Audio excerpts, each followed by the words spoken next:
Muito bem, Camila, obrigado. Em primeiro lugar, gente, boa tarde a todos de novo, né? Quem já estava aqui nesse périplo de vai para um lado, vai para o outro, né? Obrigado. Temos aqui agora na sala 91 pessoas, né? Queria agradecer a Dint, né, pelo convite, tá? E assim, como a gente já está meio atrasado, né? Vamos começar, tá?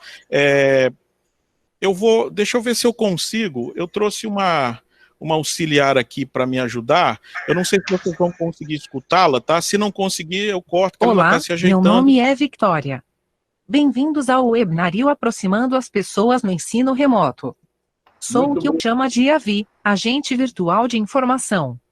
Meu objetivo é aumentar o nível de interação com o usuário no ambiente de realidade virtual.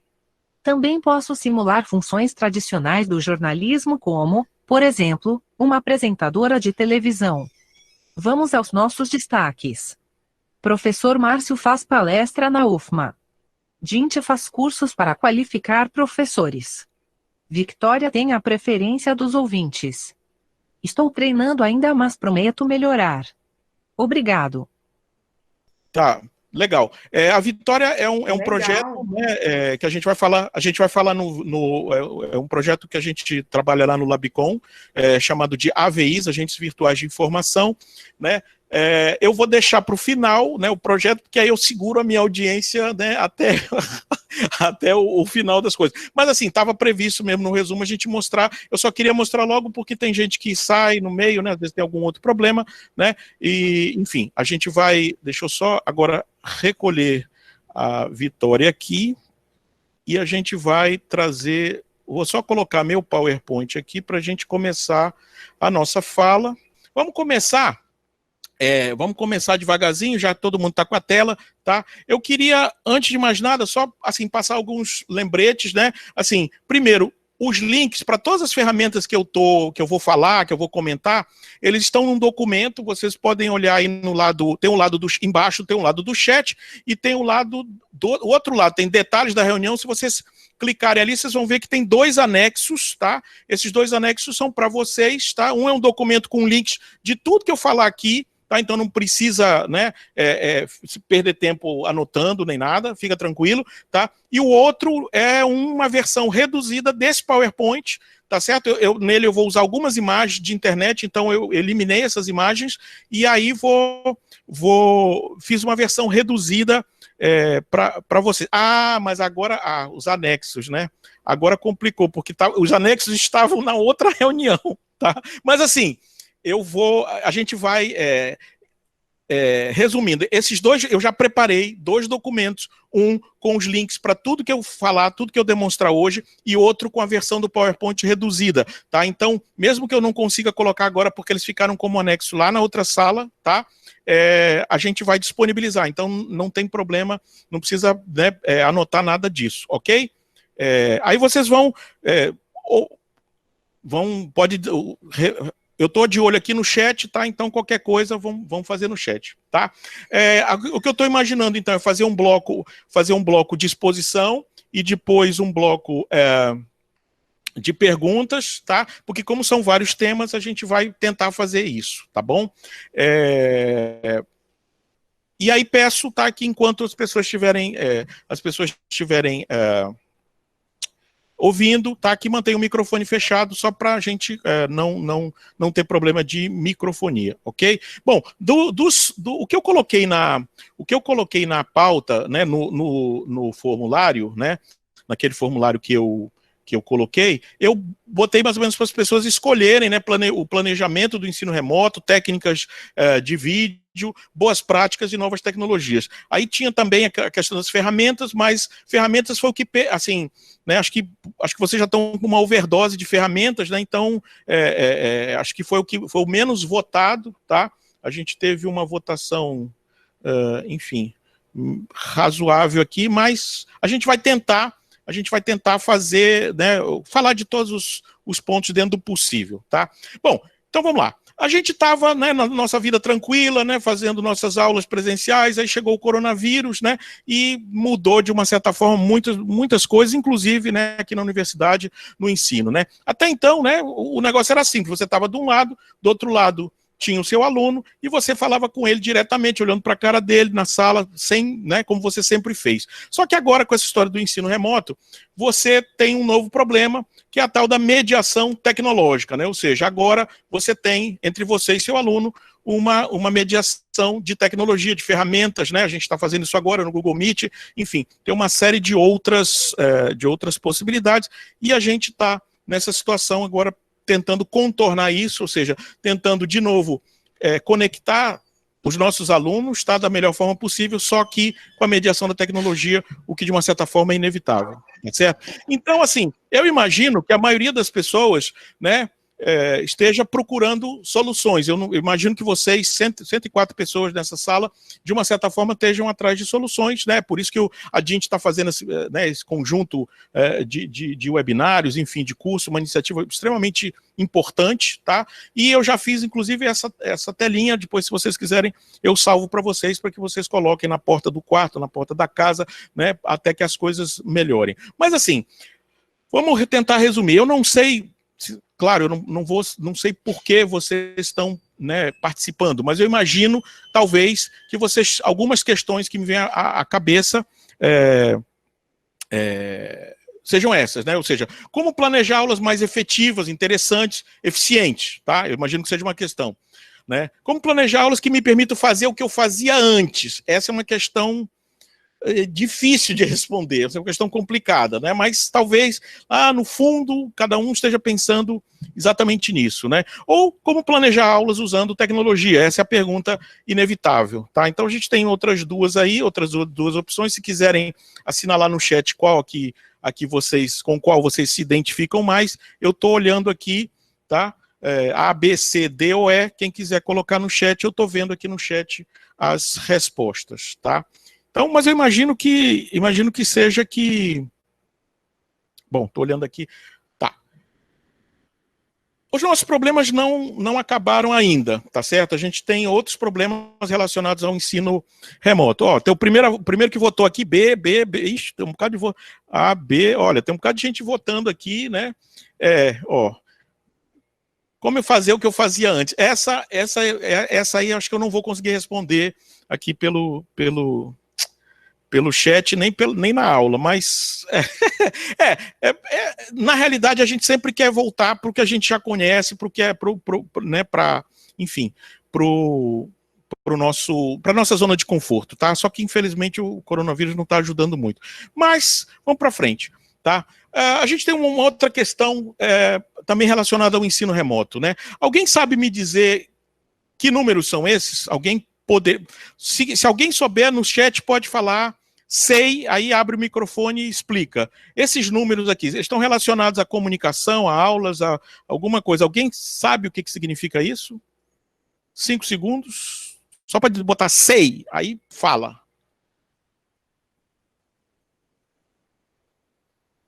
Não? Bom, esse é o nosso segundo problema relacionado ao ensino remoto, tá?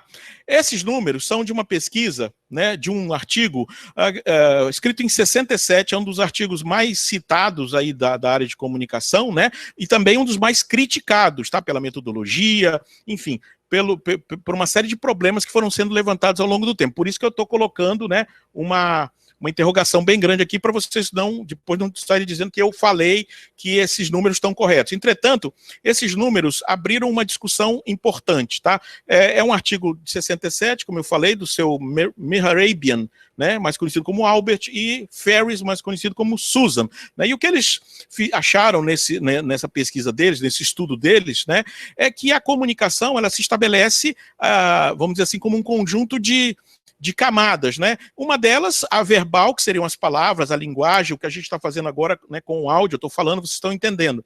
A outra, que eles chamaram de vocal, é toda a modulação, todo tipo de entonação que eu posso dar, né, para que eu possa, vamos dizer assim, ser mais explícito ou indicar coisas mais sutis, né, no que eu estou falando. O professor Arnaud, por exemplo, né, nessa parte de entonação e tal, tem 500 500 anos aí de prática, né? Então sabe muito bem que com a modulação certa, né, com essas pausas, com o volume subindo e indo para cima e para baixo, eu consigo, né, claro, ser muito mais efetivo. E por fim, né, a questão corporal, né, a questão da comunicação através das expressões da face, né? Por exemplo, eu estou vendo aqui, a maioria de vocês está com imagens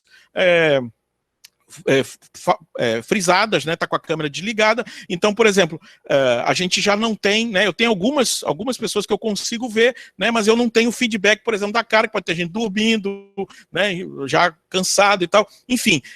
Eles determinaram, né, esses números, né? Esses números são muito discutíveis, né? Mas eles disseram que a comunicação verbal corresponde a 7% do total da comunicação, a vocal 38% e a facial corporal 55%. Então, se a gente pensa no ensino remoto, independente desses números, né, de estarem corretos ou não, eu acho que eles estão errados, tá? A gente tem um segundo problema, porque o ensino remoto, ele vai justamente comprometer a eficiência de algumas dessas modalidades, e a comunicação como um todo, ela representa, né, ela se dá quando está em modo presencial, vamos dizer assim, usando todas essas camadas, né? Por isso ela é mais efetiva. Então, com o ensino remoto eu tenho esse problema, né? Uma redução. Os alarmistas vão dizer, eu já li até alguns dizendo assim, com o ensino remoto eu só tenho 7% da comunicação, o resto foi embora. Não é bem assim, né? Os números são questionáveis e a própria divisão. Entretanto, vai fazer falta a tecnologia, a mediação da tecnologia vai nos atrapalhar em algumas coisas, tá?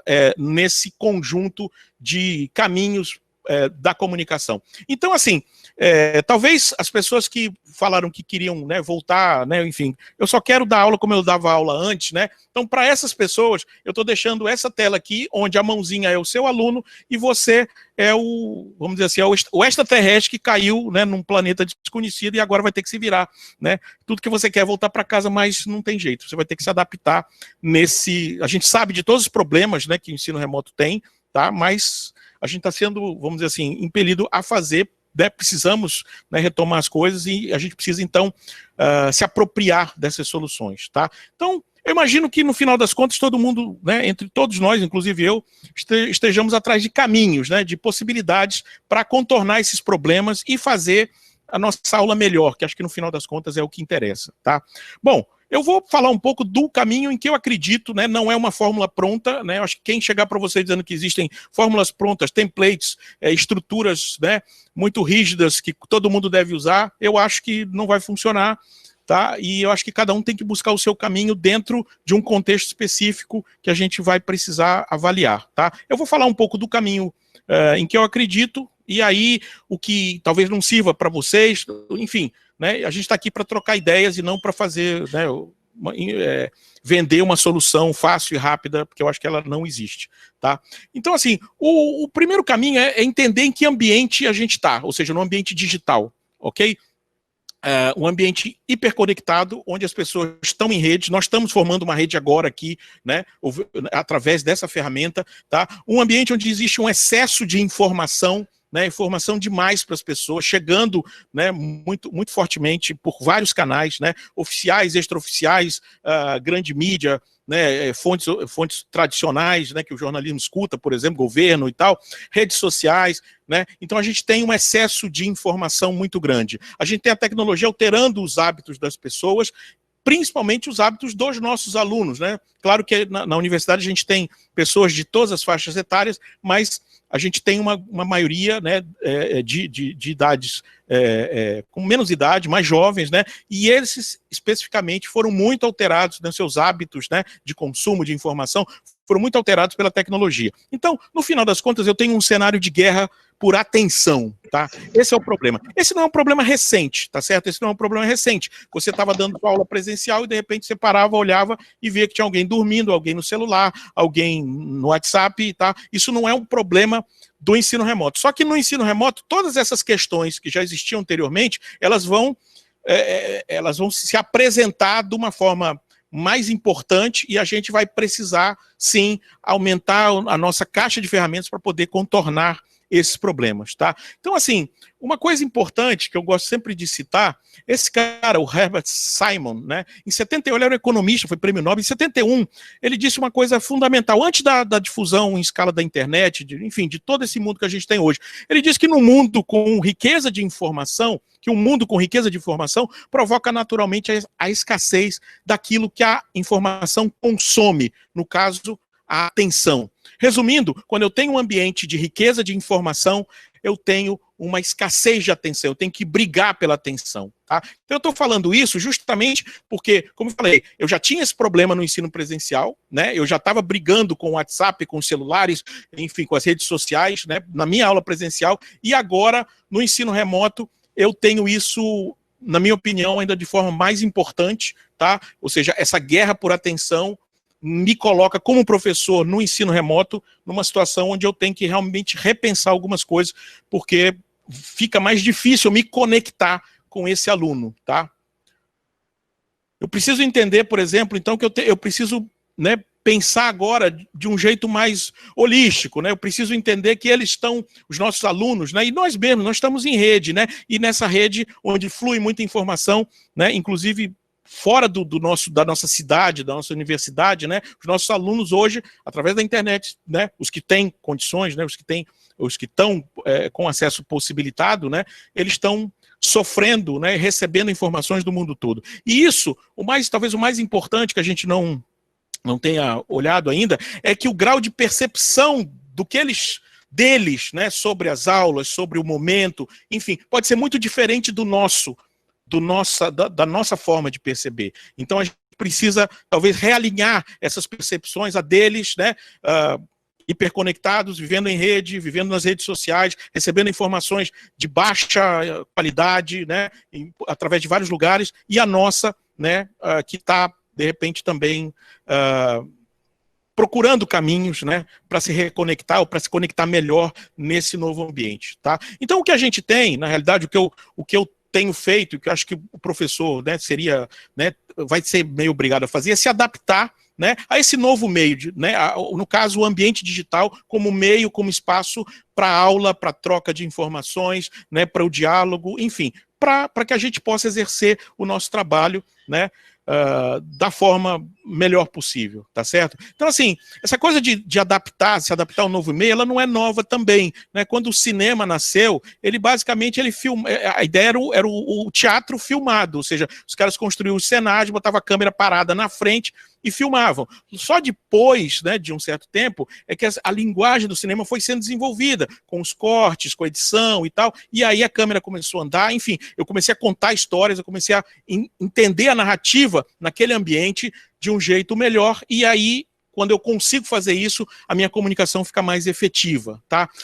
Em outros momentos, além do primeiro cinema, que é esse do início, né, quando a TV começou, ela também era o rádio filmado, o cara botava as pessoas no estúdio, né, e começava a transmitir, né, não tinha VT, não tinha nada, acho que o professor Arnaud, e eu, não sei, né? Acho que a gente quase passou por essa época, né, professor? Mas, assim, um pouquinho depois... Então, assim, tinha isso, né? A linguagem da televisão não estava desenvolvida, e aí, do mesmo jeito, a gente tinha a referência anterior, né, como a que importava. No início da internet também, quando, né, aquela solução Flash começou a se popularizar, né, a gente viu os sites da internet, né, cheio de luzinha, cheio de coisa pulando. Então, assim, a questão da usabilidade, né, das interfaces não estava bem resolvida, então a gente também tinha uma espécie de coisa que não era ainda o ideal, tá? E o que acontece com a gente no caso do ensino remoto, tá?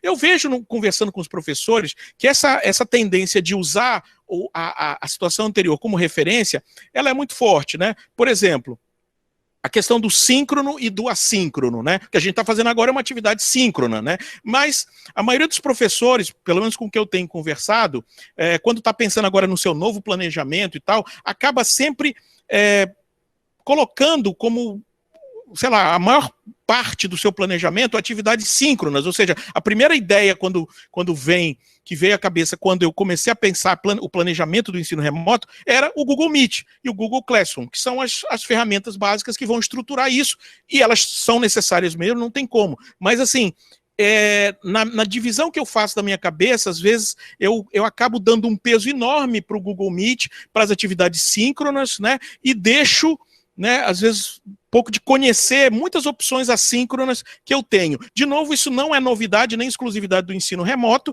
tá? Quando eu estava na minha aula presencial, na sala de aula era assíncrono, e na sala de aula. Beleza, obrigado. Na sala de aula era assíncrono, quando eu passava atividade para o cara fazer em casa era assíncrono, tá? Isso não mudou. Entretanto, agora que eu estou no ensino remoto, parece até que eu esqueci um pouco disso, e quando eu falo em ensino remoto, eu só penso em coisas síncronas, eu só penso no Google Meet, eu só penso no Classroom, eu só penso em coisas onde eu vou ter que, como o nome está dizendo, sincronizar a agenda das pessoas num determinado momento, tá? Isso é necessário, mas não é a única possibilidade. Então, a gente precisa começar a olhar outras possibilidades de conexão assíncrona que eu posso implementar no meu planejamento, tá? Então, assim, eu não estou dizendo aqui que não usem Google Meet, não usem Google Classroom. Google Meet e Google Classroom são os pilares, tá? O que eu estou dizendo é que no nosso planejamento a gente não precisa botar tanto peso nas atividades síncronas, né? E procurar atividades assíncronas, como a gente já fazia no presencial, tá? Não estou inventando nada e nem mudou nada. O problema é que às vezes eu não tenho conhecimento das possibilidades assíncronas que eu tenho no ensino remoto. Tá? A gente vai falar disso no segundo bloco, eu vou mostrar algumas possibilidades. Tem milhares, tá? A verdade é essa, tem milhares. Até porque o EAD não nasceu com a pandemia. Tá? Em 2007 eu fazia mestrado em São Paulo, trabalhava lá no início do EAD no Brasil. Maria do Carmo, muito bem-vinda, Maria do Carmo. Ah, legal. Né, então, assim, a gente, desde essa época, já tinha Flash, tinha umas soluções, PowerPoint falado, funciona até hoje, né, com narração. Então, assim, mas a gente tem hoje muito mais ferramentas, muito mais possibilidades.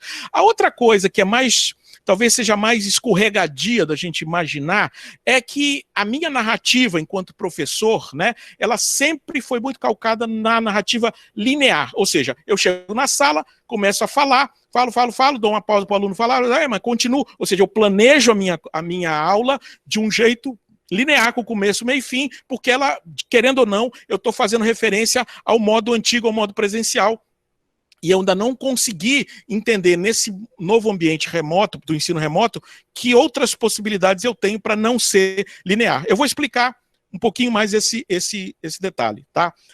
Como é que eu vou explicar isso? Eu vou usar algumas características das narrativas do ambiente digital, que eu trabalho com isso no jornalismo, mas eu acho que elas são muito pertinentes para a educação e para os professores, tá? As narrativas no ambiente digital, de uma certa forma, elas trabalham com essas características. Eu vou explicar rapidamente cada uma delas, tá? A hipertextualidade, hipertexto, links, né? Ou seja, eu conecto conteúdos com links e permito navegação, multimedialidade, o uso de multimídia, né, de várias linguagens, né, a vídeo, a áudio, fotos, animação, interatividade, que é uma coisa que eu posso imaginar de diversas formas, a memória, que é a capacidade do ambiente digital me dá de recuperar coisas anteriores, a personalização, que é, na minha opinião, é um item fundamental para eu me reconectar com esse aluno, né, que já está numa rede, enfim, com aquelas características que eu falei antes, e a atualização constante, que é o que todas as ferramentas me permitem fazer de forma muito rápida, que é alterar as coisas.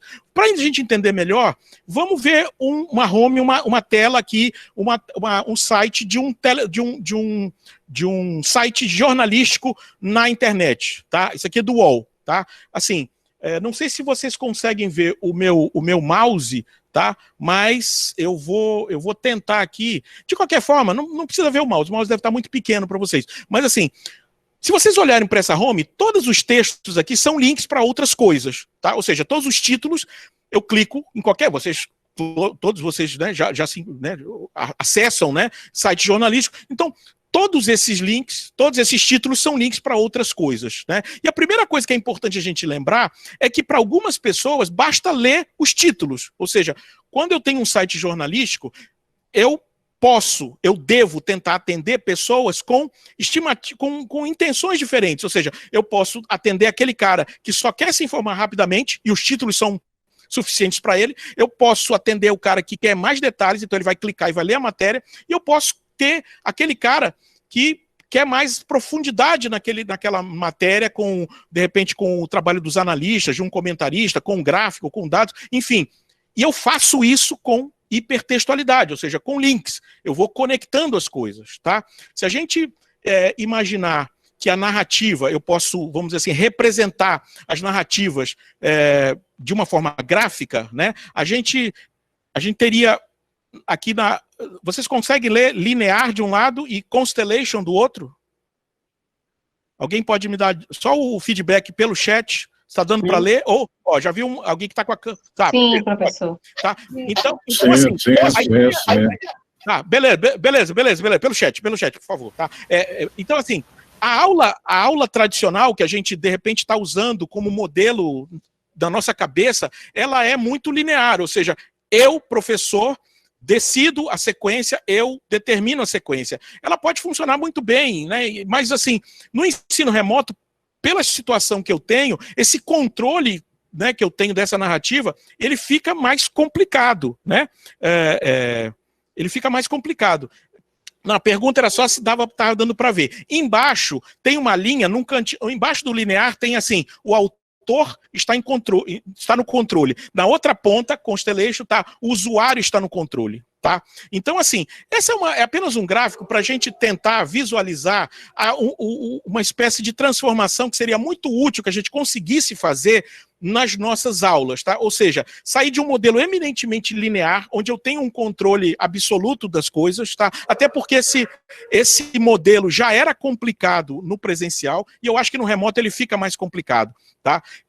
E tentar seguir, talvez não para o outro extremo, tá? Onde seria, vamos dizer assim, a coisa, eu colocar uma rede de conteúdo, eu conectar vários conteúdos, né, para que o aluno pudesse navegar entre eles, tá? Claro, eu tô propondo a narrativa, ok? Eu tô propondo a narrativa. Mas assim, talvez a gente não chegasse nesse lado, mas eu queria que vocês olhassem para os gráficos intermediários, tá? Então eu posso ter, de repente, outro tipo de situação, onde eu talvez conseguisse construir coisas, onde eu determino, onde eu escolho as coisas mais importantes ou essenciais naquele conteúdo, naquele planejamento, e coloco através de hiperlinks ou de outras formas o conteúdo adicional, né? Conteúdo que eu posso colocar não como essencial, mas para aquele aluno que de repente está mais disponível e que quer avançar, tá? Então, assim, eu preciso mudar um pouco a cabeça minha na hora de fazer o planejamento para imaginar que eu não tenho mais como fazer aquela coisa linear,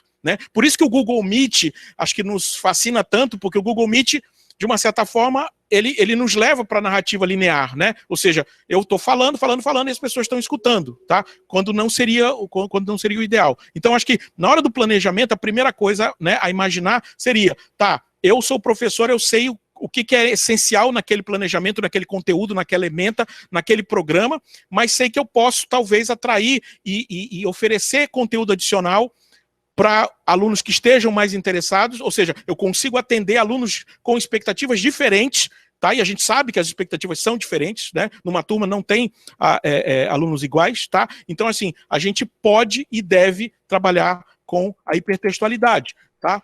Assim, voltando aqui na nossa listinha, a multimedialidade, ela é fundamental, ou seja, o uso de imagens, o uso de vídeos, de áudio e tal. Observem como jornalistas, por exemplo, eles usam a multimedialidade também para inferir, ou seja, para passar mais ou menos ênfase no que eles estão fazendo. Ou seja, vocês estão vendo aí fotos maiores e fotos menores. Vocês estão vendo aí títulos maiores e títulos menores. Então, o cara que montou essa página, né, eu não preciso ser jornalista para entender que a decisão de Moraes contra perfis de bolsonaristas, né, essa matéria, na cabeça dele, é a mais importante. Ele está dando mais ênfase, mas ele não está dando mais ênfase verbalmente. Ele está dando mais ênfase usando a maior área.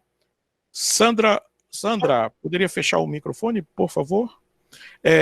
Então, assim, ele está dando ênfase, ou seja, ele está estabelecendo uma ordem de importância sem falar nada, tá? Ele está estabelecendo uma ordem de importância usando área, corpo, imagem ou não, tá? E isso é multimedialidade que eu posso aplicar, tá certo? Voltando aqui. Nossa listinha ainda tem outras, a interatividade. A interatividade, gente, é talvez a coisa mais importante nesse ambiente, tá? Ela pode se dar de diversas formas. Quando o leitor clica num título, ele está interagindo com a interface. Quando ele critica o jornalista, quando ele pode comentar, ele está interagindo com o próprio jornalista. Ele pode falar com outro leitor e ele pode compartilhar aquilo, dar like e tal. Então ele tem várias formas de interação. Interação é um termo bastante complexo, a gente, né, precisaria fazer uma aula aqui enorme. Mas assim, a gente tem que entender que eu posso possibilitar interações de diversas formas, né? Mais mecânicas com link, né? Ou menos mecânica, onde a pessoa vai poder se expressar ou opinar de algum jeito. Então isso é bom também. Memória. Observem agora essa coisa aqui do Estadão, né? Eu cliquei na matéria, nessa primeira foto aqui, que tem um cara com um capacete, que ele está lá no Parque Augusta, né? Quando você clica, você tem a matéria, e lá no final, o jornalista vai falar assim, tudo que sabemos sobre Parque Augusta. Ele coloca um link, e se você clicar nesse link, vai aparecer uma série de matérias relacionadas ao mesmo tema. Isso é a capacidade do ambiente digital de te trazer rapidamente arquivos, né, coisas que estão em outros lugares, inclusive, né, geradas em outro tempo, em outro momento, mas que você pode ativar usando hipertextualidade, né? Então essas coisas, elas estão todas intercaladas, tá? Então assim, será que eu consigo então replanejar o meu conteúdo pensando nessas características, né? Ou seja, enfatizando, ou pelo menos tentando colocar no meu conteúdo, no meu planejamento, hipertextualidade, ou seja, conexão de conteúdo a partir de links que o aluno vai poder acessar, alguns com mais ênfase, eu vou dar mais ênfase, eu vou direcionar a atenção dele para as coisas que eu acho mais importantes, mas eu vou possibilitar a alunos diferentes navegarem por esses conteúdos, abrindo possibilidades diferentes para alunos com expectativas diferentes, tá? Será que eu posso usar multimedialidade na minha aula, além de eventualmente rodar um vídeo do YouTube, ou botar a minha própria cara para ele ver? Será que eu tenho outras formas de fazer isso? Né? Será que tem um jeito de eu botar ele para se ver na minha aula? Será que seria interessante isso? Né? Então, assim, a gente tem essas possibilidades. Uma outra coisa que a gente tem que observar, né, fundamental também para o ensino remoto e para tudo que a gente produz, né, para o ambiente digital, é como vai se dar o acesso a esse conteúdo. Né? A gente, normalmente, eu estou aqui num desktop, né, com uma tela, algumas pessoas têm duas telas, né? Então, assim, essa é uma imagem emblemática, tá? Salvo engano, de um momento onde as pessoas estavam aguardando a fumacinha branca, né? O anúncio de um novo Papa, só que não do último, né? Não dos últimos, uma anterior, tá? No tempo, né? No pré-digital, né? Quando a gente teve esses mesmos eventos, né? No ambiente digital, o que muda, então, dessa foto para essa foto? O peso que o mobile, né, os dispositivos móveis têm hoje na vida de todo mundo, tá? Provavelmente se eu roubasse ou escondesse, né, os celulares de vocês, a maioria de vocês ia entrar em pânico, enfim, ia ficar extremamente zangada comigo, né, pela necessidade, pela frequência com que você interage com esse dispositivo. Então, se todo mundo, eu imagino que todo mundo concorde comigo, né, gente, alguém perguntou se o OBS Studio caiu. Vocês estão vendo a minha tela? Alguém no chat, por favor. Eu estou passando um slide aqui que tem como se dá o acesso ao seu conteúdo. Vocês estão vendo isso? Ah, tá, ok. Tá, obrigado. É porque alguém falou do OBS caiu. Tá, beleza. Então, obrigado. Isso aqui é interação, né?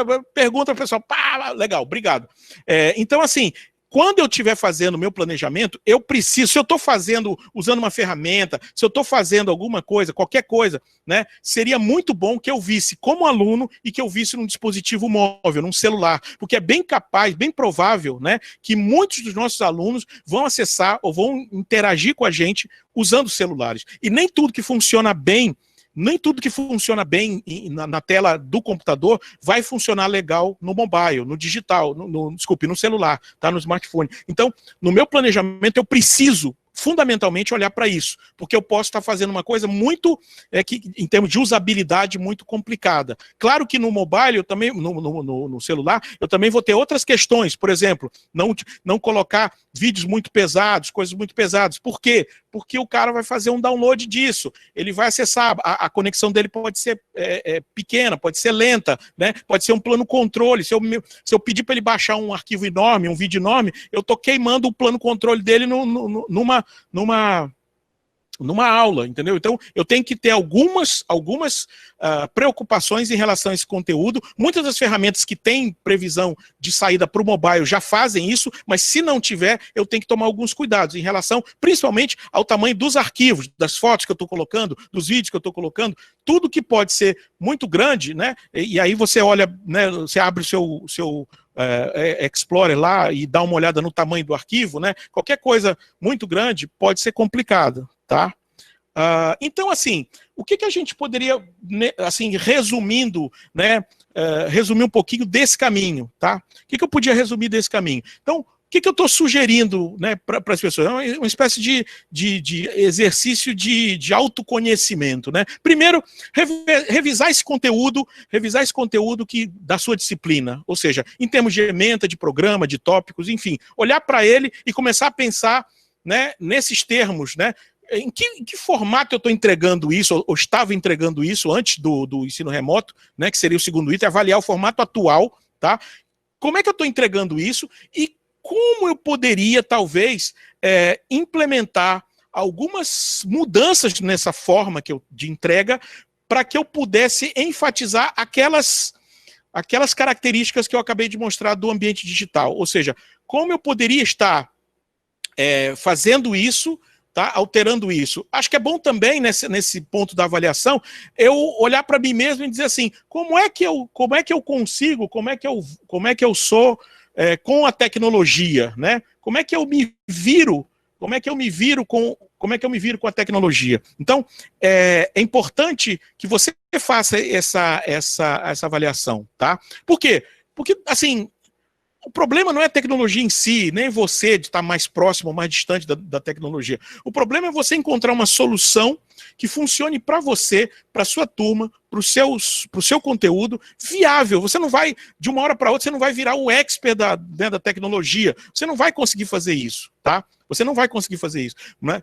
Quem já tem mais afinidade é uma coisa, mas, assim, eu acho que se você ficar tentando sempre ser o bam da tecnologia, você vai perder muito tempo, gastar muita energia com a coisa errada, tá? Eu acho que o importante não é, aqui eu vou falar depois de algumas ferramentas, mas eu acho que o mais importante não é dizer assim, use ferramenta A ou use ferramenta B. Como eu falei, o Google Meet, o Classroom são ferramentas, vamos dizer assim, são pilares fundamentais que a gente vai ter que usar. Fora disso, a gente tem muitas possibilidades, tá? Então, acho que conhecer essas possibilidades, testar essas possibilidades, acho que seria importante. E depois ver o que funciona para você ou não. Acho que esse seria um bom caminho, tá? Outra coisa importante é levantar o máximo possível de informação sobre o contexto, ou seja, como é que vai ser essa aula remota, isso está todo mundo fazendo, né? Os interesses dessa turma, né? Quando eu fiz aquele pequeno formulário, acho que mais de 60 pessoas votaram, né? Assim, uma coisa simples, né? Cada pessoa gastou, sei lá, 2 segundos e aí me deu um feedback sensacional do que eu precisava enfatizar, tá? Ou não nesse webinário. Então, assim, eu podia estar falando mais de outras coisas, tá? E com uma percepção errada do que vocês gostariam de ouvir, tá? Então, assim, a gente pode fazer isso, né? Eu já vi que tem vários outros cursos aí, já vi que tem do Google Forms. Google Forms é uma ferramenta sensacional para você ouvir as pessoas, inclusive para você gerar métricas, tá? E ele não precisa ser necessariamente um formulário tradicional com texto. Ele pode fazer uma coisa bem simples, né? Com imagens, como eu fiz, onde você pode rapidamente, né? O cara clicou lá, né? O Google Forms é legal para celular, né? Então você entra e oferece isso e já te consegue, né, um feedback bacana. Você pode fazer isso de diversas formas, tá? E aí, dentro do possível, você vai tentar reconfigurar, né, o que você está fazendo a partir dessas características, né? Eu sei que esse é um processo, isso não vai acontecer facilmente, porque você está muito acostumado, está muito enraizado, né, nas coisas que você já vinha fazendo. Então, o presencial, o linear, o síncrono, todas essas referências são muito importante na cabeça dos professores e vão continuar sendo, tá? Eu não estou propondo aqui para zerar tudo, não é isso. Mas, dentro do possível, dentro das limitações de cada um, de cada turma, de cada disciplina, que são disciplinas diferentes, né? Você pode pensar, né, que tem outras possibilidades para você, tá? Então, assim, o mais importante, talvez, isso já valia pro presencial, é oferecer dentro da sua disciplina, né, pontes de contato entre esse aluno e o seu conteúdo. Essas pontes podem vir de diversas formas, mas o fato é que a gente está naquela guerra de atenção sobre a qual eu falei lá atrás, tá? Então, assim, se a gente não pensar em criar essas pontes de contato, em facilitar, a ponte de contato no presencial era você olhando para o aluno antes, você tinha mais condições de avaliar, de ver, né, a efetividade do que você estava fazendo, de ter um feedback mais imediato. Aqui eu preciso de feedback no chat, aqui eu preciso de feedback de outras formas, tá? Mas assim, eu preciso pensar em estabelecer essas pontes de contato, considerando que esses jovens, né, eles têm, né, uma mudança importante na forma como se informam, na forma como aprendem, na forma como gastam seu tempo com mídia, etc. Então eu preciso saber disso, não adianta eu virar as costas para isso, tá? Um termo importante que a gente poderia pensar também é esse termo do engajamento, né? O engajamento, ele significa que você estabeleceu a ponte, ou seja, se de alguma forma esse aluno se engaja com aquele conteúdo, né, você pode melhorar a efetividade do que você está fazendo, tá? O marketing, né, que é o que estuda engajamento aí com muita profundidade, ele define 4 caminhos básicos para você estabelecer engajamento. Um é serviço, que seria você entregar para a pessoa algo que ele entenda ou que ele perceba como que seja útil para ele. Aquilo tem utilidade para ele. Então, se você conseguir mostrar, conectar dentro daquela sua nuvem de conteúdo alguma coisa que ele perceba como útil, né, que resolva um problema dele, isso é legal. Se você dá formas de participar, né, para que ele possa falar no chat, falar para você, falar com os seus colegas, enfim, discutir as temáticas, né, isso também é legal. Tá? O Google Meet é uma forma, mas o Google Meet obriga as pessoas a sincronizar horários, sincronizar agendas. Isso nem sempre é muito fácil, tá? Nem sempre é o ideal. Se você entrega conteúdo para esse cara, para esse aluno, para essa aluna, né? Também é legal, informação que ele consiga ver, que ele consiga perceber como útil. E se você ainda conseguir colocar alguma forma de entretenimento, de descontração, de gamificação, enfim, de tornar a experiência do ensino remoto, que não é muito simples, que exige disciplina, que às vezes é solitária, que não é fácil, né? Eu acho que você vai estar fazendo um bom movimento para melhorar o seu desempenho nesse ambiente, nessa nova atividade, tá? Então, que novas funções esse professor agora, né? Ele já, na verdade, todas as funções, essas funções ele já fazia, só que ele vai ter que fazer um pouquinho diferente. Então, assim, eu tenho que pensar que a internet, outro falso mito. Eu tenho que construir todos os meus conteúdos, eu tenho que produzir vídeo, eu tenho que editar áudio, eu tenho que virar multimídia, eu tenho que fazer tudo isso. Não é bem assim. A internet é um mar de possibilidades de conteúdo. Tem conteúdo ruim? Tem aos montes, mas tem muito conteúdo bom.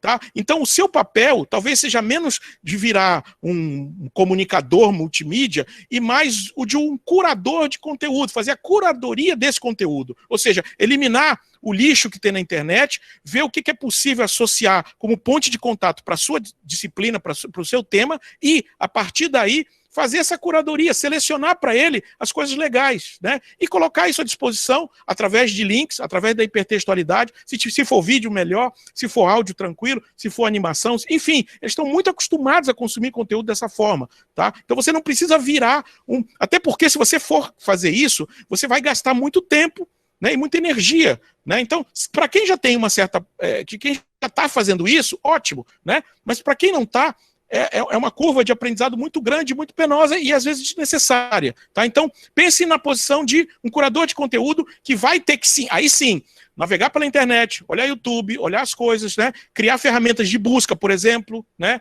Para poder ser informado quando coisas interessantes aparecem na web, né? Por favor, no chat, quem usa Google Alertas? Aqui diga só sim aqui para mim. Uso, sei lá, no chat. Google Alertas sobre determinado tema, né?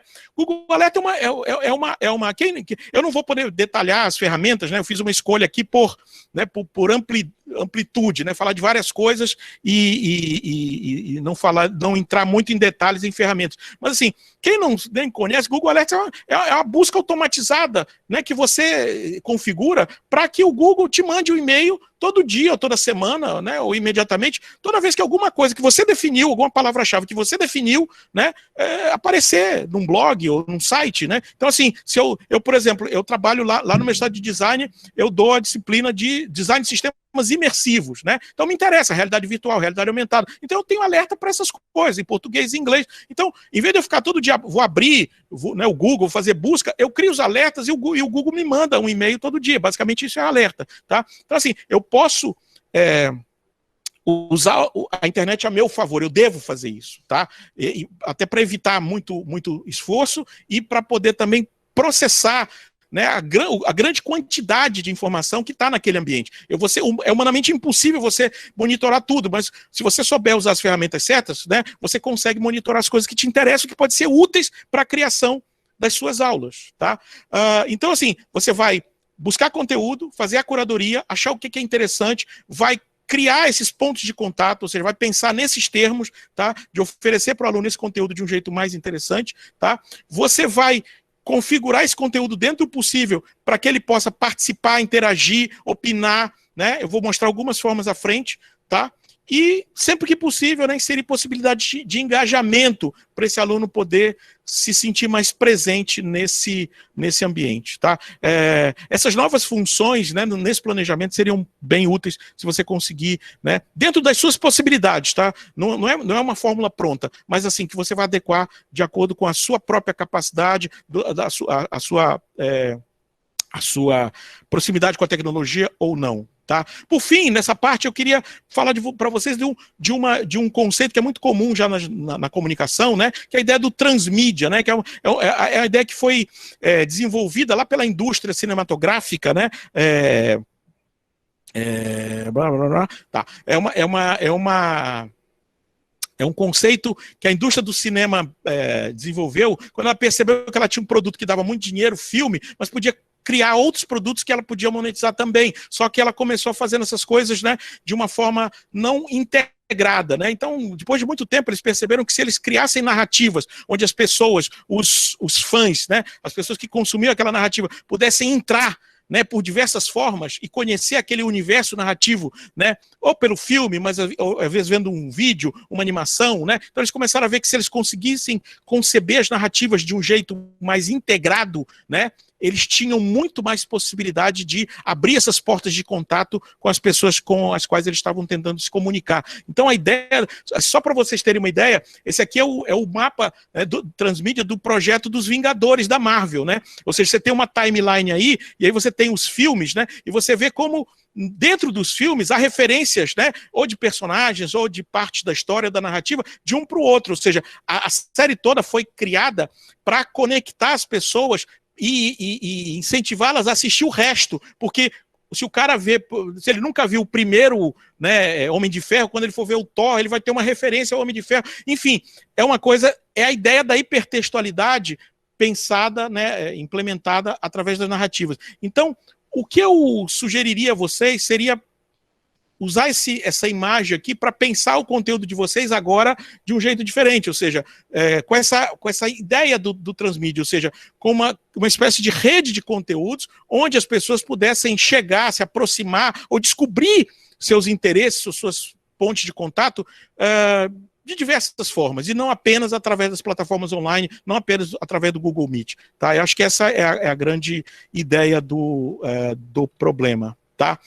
Então, assim, outro item que me pediram para falar foi ferramentas para gravar tutoriais, tá? Aí depende muito de como eu falei, acho que a primeira coisa é pensar se você realmente precisa desse tutorial, porque se você talvez tiver algum conteúdo que já esteja sendo muito explorado e bem explorado, né, no YouTube, por exemplo, você talvez possa trazer com um link um material legal, tá?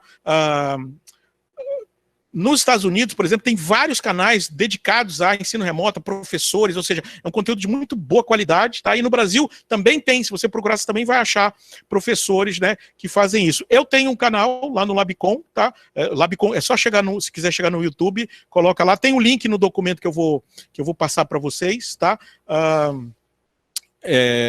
Eu gravo coisas, né, tutoriais, tá? Então, pô, eu vou mostrar uma ferramenta aqui, ou o próprio OBS que eu estou usando, enfim, tem tutorial lá, e quem quiser, né, quem quiser me ajudar, assina o canal, inscreve e toca no sininho, porque aí toda vez que eu botar vídeo novo, você vai ser notificado, tá? Vai no YouTube, na busca, bota lá Bicon UFMA, aí vocês vão ver a minha cara lá de várias formas. Mas assim, a forma mais simples, né, para todo mundo que está aqui é usar o próprio Google Meet, né? Porque se você já está aqui, você tem uma câmera, você tem microfone, você já sabe se abrir o Google Meet, tá? Então, basicamente, você vai com a sua conta institucional, né, porque a conta que não é institucional, ela não vai estar habilitada à gravação, provavelmente não vai estar, mas com a sua conta tradicional, sua conta institucional, desculpe, você vai poder gravar. Então, você entra, cria uma sala, né? Bota lá teste, bota o nome que você quiser, cria lá a sala teste e você começa a gravar. Então você vai estar com a sua câmera e aí, claro, você já deixa uma abinha lá com o PowerPoint lá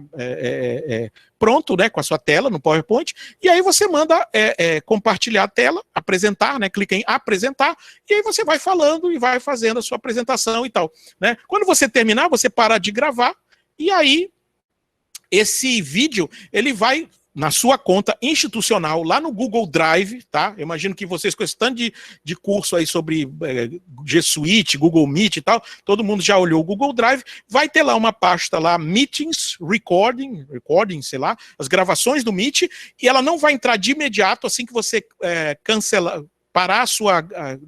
se desconectar da sala, vai demorar um tempinho, mas vai chegar no seu e-mail institucional, vai chegar quando estiver pronto, vai chegar lá o vídeo e você, com esse vídeo, você vai poder compartilhar com os alunos, assistir, se quiser até fazer download, criar um canal no YouTube para botar, você vai poder fazer isso, tá? Essa é a solução mais simples. A outra solução que também é possível de fazer, eu vou mexer agora aqui, tá? É o Screencastify, tá? Vou botar aqui em tela cheia, tá? O Screencastify é uma extensão para o Google Chrome, tá?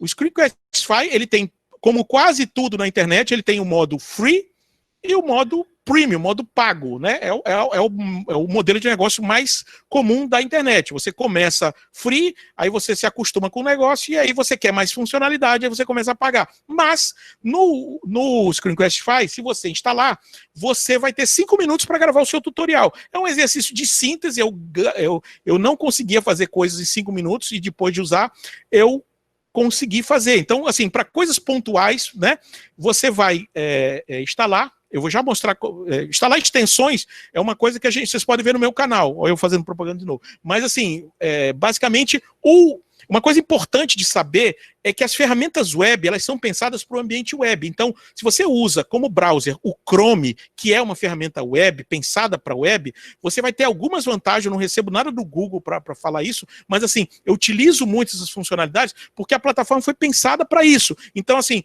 com o browser, né, uma solução web no browser, você pode turbinar com novas funcionalidades a partir de extensões. Se você estiver fazendo as coisas num PowerPoint da vida, na sua máquina, ou seja, numa aplicação que não é web, algumas possibilidades você não vai ter. Compartilhamento, o link, a incorporação num site, enfim, uma série de possibilidades que você vai ter. E uma delas é turbinar o browser com novas funcionalidades através das extensões. Screencastify é apenas uma delas, tá? Eu vou detalhar um pouquinho, mas assim, só falando dela, qual é a diferença de fazer no Screencastify e não fazer no Google Meet? É porque no Google Meet você está apresentando a sua tela. Aqui no Screencastify, você consegue habilitar o seu microfone, ou se quiser colocar a sua câmera, aí para botar aquele quadradinho em algum lugar na tela, né, para você se ver, né, como eu estou, por exemplo, fazendo agora, né, estou mostrando a minha cara. Então no Screencastify dá para fazer isso de um jeito um pouquinho mais simples, lembrando que são 5 minutos, tá? Voltar aqui. Outra forma de fazer vídeos, né, é usar o Spark. Não só vídeos, né? O Adobe Spark é uma ferramenta muito legal para quem quer criar conteúdo. Primeiro, ela é gratuita. Você pode criar um ID, uma conta na Adobe, tá? E só eu botei esse print aqui da tela só para vocês verem como você pode criar, né? Publicação do Instagram, publicação no Face, fotos, apresentações, slides, marcas, né? Aqui embaixo são algumas das coisas que eu já fiz lá, tá? Aqui é uma tela fixa, mas eu posso, se a gente tiver tempo depois eu abro, tá? Mas, por exemplo, eu fiz um videozinho, né, de introdução, eu fiz esse print de divulgação que eu coloquei nas minhas redes sobre esse webinário, né, foi feito da UFMA, eu fiz um outro, e aqui são telas que eu faço para colocar nos canais do YouTube. Então, assim, o Spark, ele tem templates, ele tem, ele tem muitas funcionalidades, ele te permite criar várias coisas, entre elas você consegue, né, trazer telas, gravar, abrir seu microfone para gravar um áudio, ou até gravar um vídeo. Então, é uma solução interessante. De novo, eu não tenho como fazer detalhes dessas ferramentas, tá? Mas, assim, no canal a gente tem algumas coisas sobre algumas delas, outras já estão em produção, então fica só a dica para vocês conhecerem. Muita gente usa o Canva também, que também é gratuito, tá? Mas pode ser útil, tá certo? Além dessas soluções, eu botei na listinha do link que eu vou passar para vocês. Deixa eu ver se eu consigo logo botar aqui o link. Ah, tá. Eu vou botar aqui o link para o documento, tá? Esse documento que eu falei e não entreguei, tá certo? Que é o link que tem todas esses links para as coisas que eu estou colocando, tá? Então, além desses links que eu estou falando e dessas coisas, né? Você vai ver lá embaixo, por exemplo, duas coisas que você pode utilizar, que são fontes de vídeo, de imagens gratuitas, né? Tem Pixabay, Unsplash, o Animoto te permite editar vídeos ou criar vídeo a partir de fotos. Esses links estão nesse documento que eu compartilhei aí. Para vocês abrirem, vocês precisam estar com a conta institucional, tá? Ele está limitado apenas a e-mails com @ufma.br, mas já dá para usar, tá? Tem várias coisas aí, não precisa olhar agora, tá? Olhem com calma depois, tá bom? Então, assim, quando eu tiver fazendo vídeo, né, planejando meu vídeo, é bom, claro, que eu tenha pelo menos os tópicos na cabeça, o PowerPoint pode ser esses tópicos. É importante você pensar um pouco também na sua imagem, tá? Eu tenho um texto e tenho um vídeo chamado Não Pague Mico Online, Guia Básico de Sobrevivência em Reuniões da Internet. Se você quiser ler o texto, está no medium.com. Se você quiser ver o vídeo, está lá no meu canal no YouTube, tá? Então eu tenho várias... Bom, Lilian Rocha está dizendo que não tem e-mail constitucional, não, institucional. Lilian, assim, a princípio, esse é o material para o pessoal da UFMA, tá? Mas a gente pode ver, algumas coisas são públicas, mas essa listinha talvez não abra para você. Mas depois a gente pode ver alguma coisa nesse sentido, tá? Só para a gente não atrasar muito. Tá? Então, assim, eu tenho um guia básico, tá? Então tem no texto e depois tem no vídeo, coisas relacionadas, por exemplo, a coisa do microfone aberto, de usar fone, da coisa do enquadramento, do teto, da iluminação básica. Então tem muitas dicas, né, que você pode usar, né? Todo mundo está tendo que se adaptar nas reuniões grandes a trabalho, né? Então, assim, porque tem muito meme também na internet. Eu escrevi o texto no Medium, escrevi sei lá, em abril, o vídeo eu publiquei semana passada, e hoje de manhã eu vi no Bom Dia Brasil, os caras fizeram uma matéria justamente falando sobre os memes, os problemas das pessoas que estão tendo que trabalhar em casa, né, usando esse tipo de... Aí botaram o caso, né, do cara que estava dormindo, né, o cara com a câmera ligada, o cara assim, dormindo, o outro abrindo presente, o outro com um bicho atrás, passando, enfim, tem uma série de memes na internet. Eu falo sobre isso, então, quem quiser tá lá no coisa, guia, Não Pague Mico Online, guia básico de sobrevivência. Então, essas dicas de enquadramento, iluminação, áudio, elas estão lá e vocês podem olhar, tá? Vamos para frente. Tá, por fim, se vai gravar tutorial, né, só lembrar, importante, se você tiver com a câmera ligada, a câmera é o aluno, então você fala para a câmera, sempre que possível, né, fale, né, para a câmera, fale para o aluno, ei, a pessoa que está do outro lado, né, às vezes não pode ficar também muito tempo, não pode esquecer isso. Claro que você, às vezes você está gravando, você tem que ir para um lado ou para o outro, mas a câmera é o aluno, então, né, fale com ele, né, é o que você pode fazer, né, no ensino remoto, é dar atenção a ele, ver que ele, fazer ele perceber que você está ligado nele, ou que, enfim, que você está querendo falar com ele, tá? Outra coisa em relação a tutoriais e gravações em vídeo, errar não estraga tudo, tá? Errou. Se você tivesse uma sala de aula, se você esquecer de uma coisa, se você, né, não vai parar para editar, para não sei o quê, não, vai para frente, vai, corrige, vai fazendo, tá? Porque assim, eu tô partindo da premissa que você não é editor de vídeo e que você não quer gastar todo o seu tempo, toda a sua energia virando editor de vídeo, né? Eu sou editor de vídeo, eu consigo editar mais rápido, mas assim, não é necessário, tá? Não é necessário. Então, errou, segue em frente, tá? E o principal, grava, pede desculpa, fala com as pessoas, fala com os alunos de um jeito natural, e a prática, eu garanto a você que a prática, né, é amiga da perfeição, né? É o que eu posso falar em termos bem, né? Antes de ir para, eu comecei na UFMA há 10 anos, antes de ir para a UFMA, eu trabalhei 20 anos, 25 anos com produção audiovisual, em comerciais, dirigindo pessoas e documentários, né? Enfim, a prática resolve, tá? É o que eu posso dizer para vocês, para não também me estender muito nesse tema. Vamos seguindo. Ferramentas para promover interação, né? Vocês testaram aí, já mostrei para vocês o Padlet, é muito simples de trabalhar com o Padlet. Tem uma outra ferramenta que eu testei agora com o pessoal da pós-graduação, que é o Flipgrid. O que é o Flipgrid, gente? Por que eu tô... aqui eu... Ó, Antes de começar o Flipgrid, só mostrar para vocês uma possibilidade, quando vocês estiverem fazendo os Padlets de vocês, tá? Essa é a tela inicial que eu mandei para vocês. Mas se vocês olharem aqui no lado, uma coisa legal do Padlet é que você pode formatar, né, a tela. Ou seja, aqui eu estou colocando na modalidade...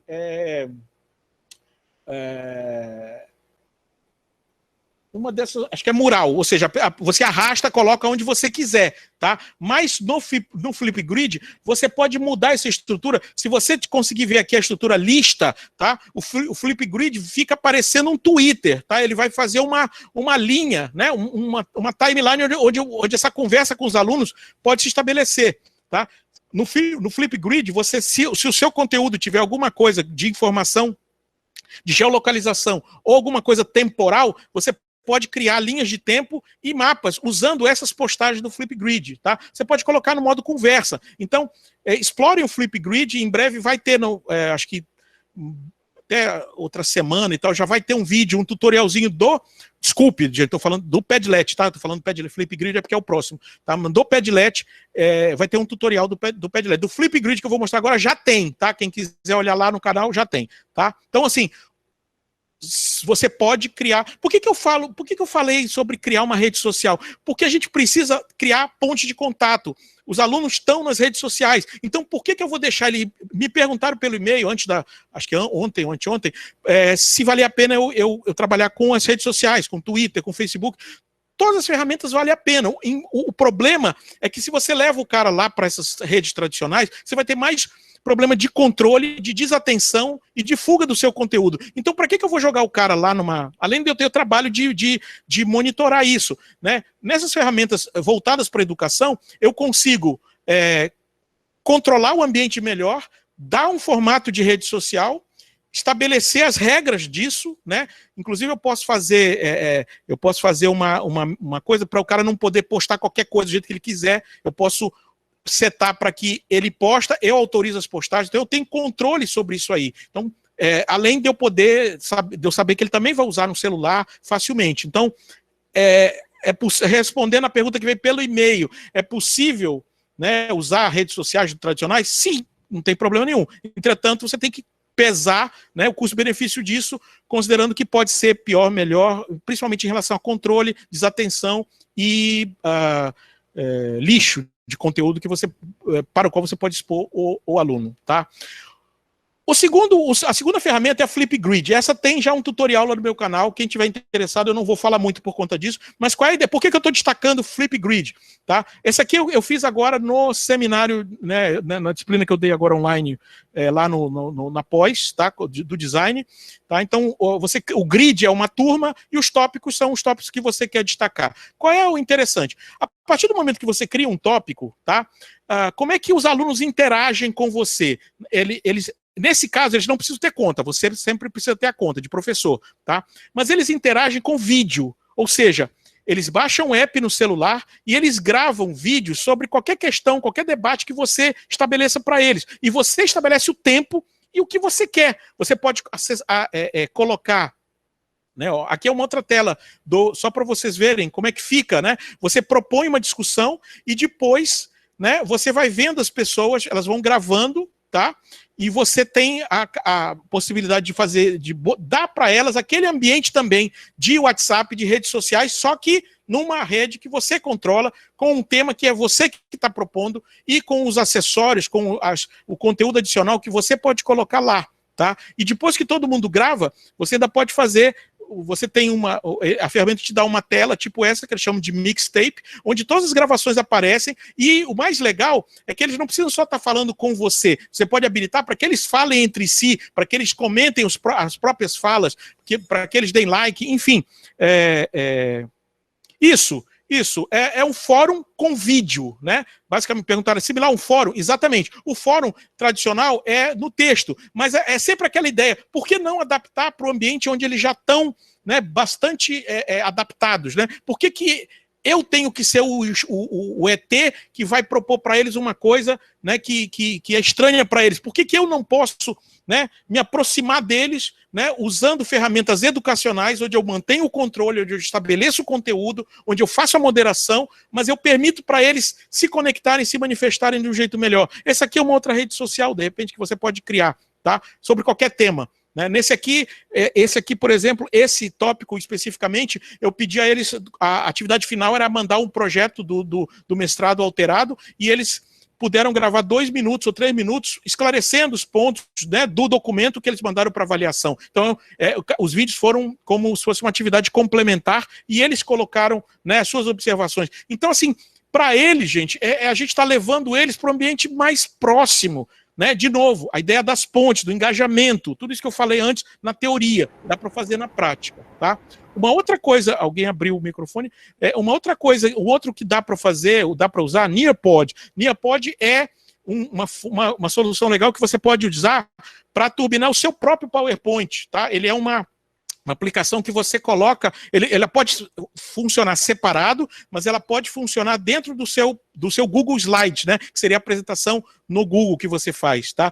Ela tem muitas possibilidades. Aqui eu estou mostrando uma tela já com o meu Google Slides, ou seja, lá no Drive, você abre uma apresentação do Google e aí você acrescenta esse complemento do Nearpod e aí ele tem várias possibilidades. Ó. Ele pode criar um mural tipo o Padlet, ele, né, se for o caso de desenhar, quem trabalha com alguma coisa assim, ele pode fazer avaliações, ele pode fazer, enfim, te dar várias ferramentas para você mensurar conteúdo, entendimento, né, seja com formulários, enfim, dá até para botar, né, ferramentas para você botar o cara para ver, né, em realidade virtual, visões 360, por exemplo, você quer falar sobre, aqui eu peguei dos Arcos da Lapa, vamos dizer que eu estou falando sobre alguma coisa histórica, ou quero fazer alguma referência, né, então se eu achar que é útil, eu posso colocar a pessoa para ver o ambiente, tudo dentro desse PowerPoint, que eu posso inclusive compartilhar com o aluno também, tá? Então assim, eu tenho várias possibilidades, aqui eu mostrei rapidamente,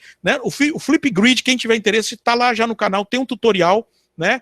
E o do Padlet vai ter em breve, se você se inscrever e clicar no sininho, quando chegar, você vai ser avisado, tá? Então, assim, o que é importante? Importante não é eu listar ferramentas. A lista de ferramentas está lá no documento que eu passei para vocês. O link já está aí, posso passar de novo, tá? O documento tem listas e listas de ferramentas. O problema não é ferramenta. O problema é você organizar a sua narrativa, a sua aula, a sua estrutura, otimizar ela para o ambiente digital, enfatizando aquelas características, pensando que ele pode ser acessado no celular e usando as ferramentas que você achar mais viáveis para o seu conteúdo. As disciplinas são diferentes, os professores são diferentes, né? A conexão com a tecnologia também é diferente, tá? Então, deixa eu ver aqui, ó, na tecnologia, 30 pessoas só responderam o formulário, mas a grande maioria diz que se garante, né? Então, ótimo. Se a maioria se garante, excelente, né? Então vai ficar mais fácil. Mas assim, então, o que é importante saber? Primeiro, que é preferível que eu use ferramentas web, ou seja, quem não fez ainda nenhum webinário sobre Google Drive, eu sei que tem aí na lista, faça, porque quando você souber usar o Google Drive direito, você vai ver que ele é uma caixa de ferramentas enorme, tá? E as ferramentas que estão no Google Drive, que estão lá rodando, elas não rodam na sua máquina, você só manda os comandos para lá. Então, nessas ferramentas, você pode, né, ter funcionalidades que você não vai ter. Se você fizer uma coisa no Word, você não vai poder fazer como faz no texto lá do Google, no documentos do Google. Usar o Excel, você não vai ter algumas coisas que você usa lá no Google Sheets. Se você fizer o PowerPoint, você não vai ter algumas coisas que você tem lá na ferramenta de apresentação do Google Drive. Mas aí você diz, mas eu só sei trabalhar com o Word, com o Excel. Não tem problema, você faz o que você tiver lá, mas aí você sobe para o Google Drive, abre com a ferramenta compatível, né? Se for Word, é no documento, se for Excel, é no Sheets, se for PowerPoint, é na apresentação. E aí ele vai ler, vai criar uma versão daquele seu documento, e a partir daí você começa a compartilhar, criar o link, incorporar, determinar quem pode acessar ou não. Todas essas possibilidades elas vão estar lá. Tá? Nos browsers, ou seja, no Chrome, você pode turbinar, adicionar funcionalidades com extensões. Tá? No Google Drive, você pode acrescentar aplicativos novos. Tá? E dentro dos aplicativos, no caso no apresentações do Google, por exemplo, você pode adicionar complementos. O caso do Nearpod é um complemento para apresentações do Google. Tá? Então, assim, alguns detalhezinhos para fazer isso, tá? Então, assim, se eu estou lá no meu Google Drive, tá? Se eu estou lá no meu Google Drive e eu quero colocar algum outro tipo de aplicação, né? Eu vou lá no mais, vai aparecer para todo mundo documentos, planilha e apresentações, tá? Mas lá embaixo, se eu botar mais, vai ter que conectar mais apps. Isso vai me levar para uma loja de aplicações que eu posso colocar no meu Google Drive. Então eu posso fazer tudo lá. Tem busca, só esse Peer Deck está aparecendo também uma solução para Classrooms, né? Então, se você botar numa loja dessa, num repositório desse, aula remota, ou principalmente se botar em inglês, Classroom, EAD, né, ou qualquer coisa, Remote Teaching, sei lá, vai aparecer muita coisa e você vai poder integrar essas coisas no seu Google Drive. São aplicações que você pode testar.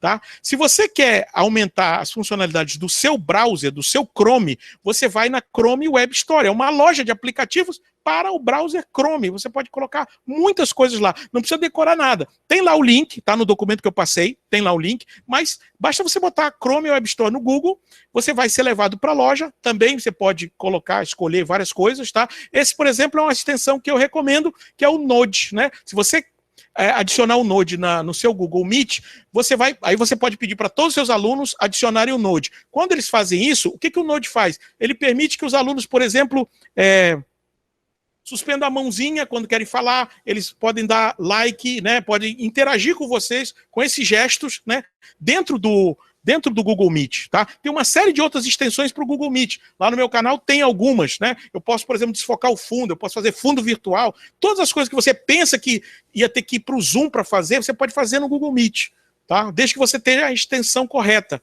Com a vantagem de que o Google Meet ele está sempre evoluindo, né? Porque as pessoas vão criando as extensões, você pode colocar. Então dá para fazer isso, tá?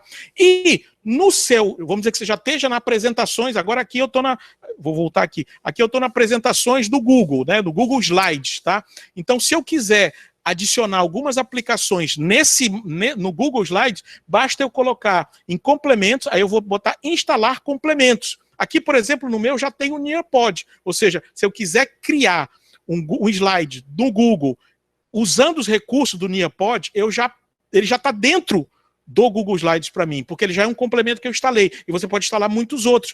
No Google Slides você pode instalar complemento, por exemplo, para fazer busca em base de imagem, você pode instalar complementos para enriquecer o número de fontes que você tem, fontes para digitar, você pode colocar ícones, tem biblioteca de várias outras coisas. Lembrando que no Google Slides você já pode fazer isso e inserir, pesquisar no Google, e vai aparecer tudo isso o que o Google achar na internet, mas você pode adicionar complementos que vão aumentar ainda a sua base de coisas. Tem complemento, gente, não sei se tem alguém que ensina matemática aqui, mas, por exemplo, tem um complemento para você inserir notação matemática no seu Google Slide, tá? Então você, tá lá, Hipásia, parece, tá na lista que eu coloquei lá. Você coloca o complemento e aí você digita muito mais facilmente nos seus slides, fórmulas, enfim, aquelas coisas que eu pelo menos, não entendo, tá? Então, assim, dessa parte, o que eu queria colocar você tem muitas possibilidades de turbinar as suas ferramentas, tá? Elas não são estáticas, elas são web e por isso elas podem ser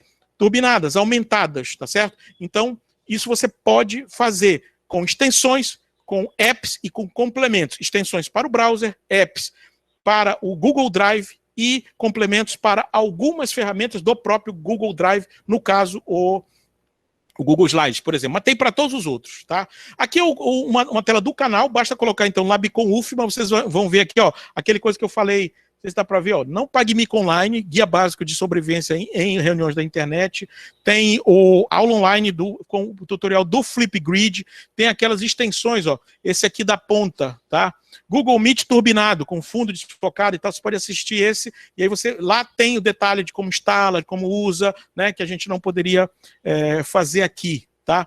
E por fim, como eu mostrei antes, né, a gente tem, como eu falei, a gente está trabalhando, já encerrando, né, para quem não aguenta mais me ouvir falar, a gente está trabalhando no Labicon já com uma coisa que a gente vê para o futuro, ou seja, para aumentar a interação, que são os agentes virtuais, tá? Eles são criados com tecnologia da Amazon, tá? Não sou eu que estou fazendo do zero, tá? Como vocês já viram, quem estava no início viu, né? Tá. Vocês estão vendo agora o Pedro? Vocês estão vendo o Pedro? Consegue ver o outro AVI? No início da aula, do webinário, eu mostrei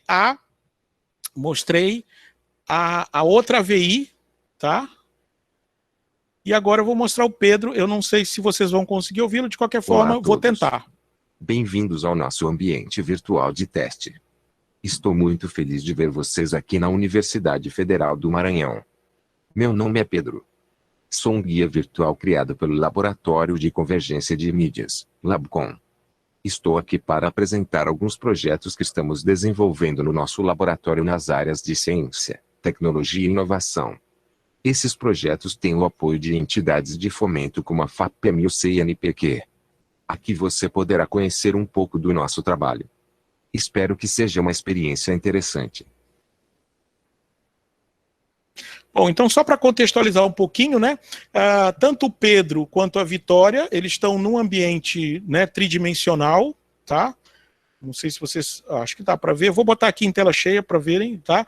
Então, um detalhe aqui, que eu não sei se vocês, ó, eu vou rodar, olha, o Pedro, ele está programado para olhar sempre para você, para a câmera, tá? Se você botar ele para baixo, ele vai olhar, ou seja, a ideia é que ele mantenha isso que eu estou falando com vocês. Ele está falando com o aluno, então ele vai estar sempre olhando para a câmera virtual, e vai estar sempre, né, interagindo com ele, ou deixando essa interação mais otimizada, vamos dizer assim, tá? Os ambientes virtuais eu posso criar em qualquer lugar, eu posso fazer, né, aqui é uma sala virtual, é a entrada do Labicon digital, né, eu posso ter vários ângulos, eu posso, enfim, aqui é da Vitória, vocês também viram, né, quem estava no início viu a Vitória falando, tá?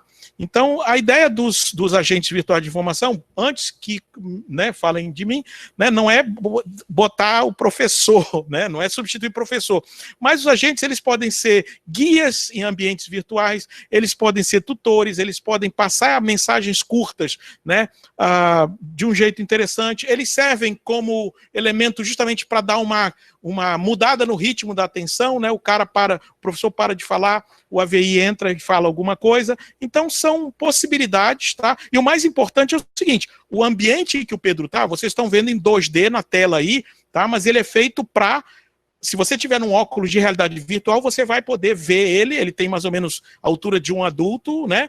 Então você vai, num óculos, num ambiente 3D, você estaria vendo ele, você estaria nesse mesmo ambiente vendo ele, né, enfim, de um outro jeito, tá? Mas mesmo na tela, ele, acho que consegue, sei lá, roubar a cena um pouquinho, a Vitória também, né?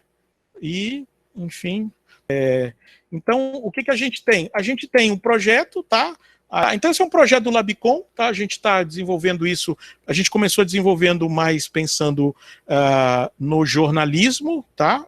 Mas a gente começou a pensar nisso em termos educacionais a partir dessa, né, do momento em que eu fiquei, né, eu comecei a ficar mais em casa e tal. Eu disse, não, por que eu não adapto os AVIs para